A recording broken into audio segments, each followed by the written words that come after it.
Molly Jewell listening to Allison Jewell's presentation. Becky Jewell listening to Allison. David Jewell listening to Allison Jewell's presentation. Today we are going to be talking about the importance of leash training your dog and how to leash train your dog. The importance of leash training your dog is if your dog is leash trained and you take them on a walk, it will reduce the danger that your dog will be in if your dog gets loose or your dog is not leash trained and decides to wander off. Leash training your dog is also important because it can reduce anxiety and it can reduce how much energy they have. Leash training your dog is also important because it can help with their energy level. If you take them on a walk, it can help with their energy level. It can help relieve stress out of your dog, and it can help with your dog's reactivity. When leash training your puppy, you want to start out by having a bond with your puppy and letting them trust you. Then you want to find a properly fitted collar that fits them and is well suited for your puppy. You could find the collar at Walmart, Tractor Supply, or PetSmart. After you find a well-fitted collar, you want to let your puppy have the well-fitted collar on for a minimum of 2 to 3 hours. It can be more, but you do not want to let your puppy be unsupervised with the collar on. You need to be watching them at all times. After you have your puppy with its collar on for 2 to 3 hours, you want to put a leash of your choice on your puppy, preferably a long, flat leash, not a retractable leash, but it's a leash of your choice. You can find it at Tractor Supply, PetSmart, or Walmart. Let your puppy have the leash on for 2 to 3 hours, maybe longer. Let them drag it around without nothing else attached to the other end. After your puppy gets used to the leash, you want to pick the leash up and have you on one end and your puppy on the other end, and let your puppy get used to being walked with someone.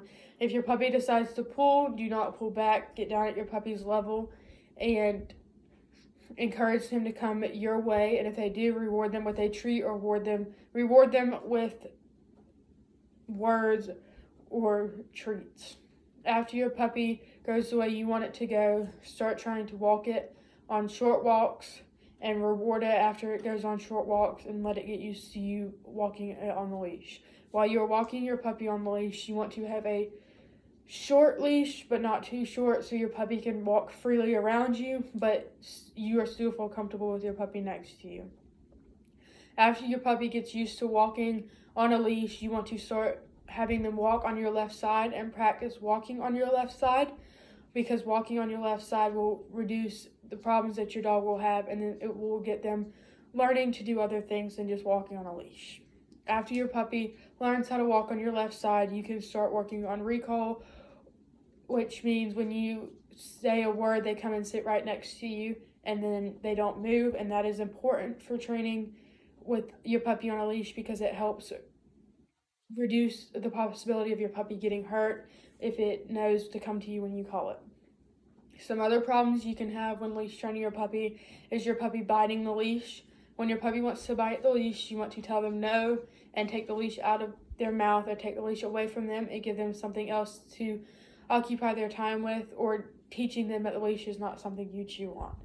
Another problem you can have when leash training is your dog wants to become aggressive because they think they have to protect you while on the leash, and you can prevent that by telling them no, disciplining them, and showing them that they do not need to be aggressive on the leash.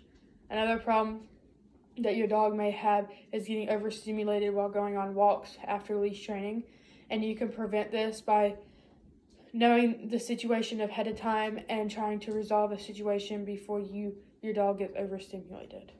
The sources that I used today were Purina, PetMed, and Soft Paws. Thank you.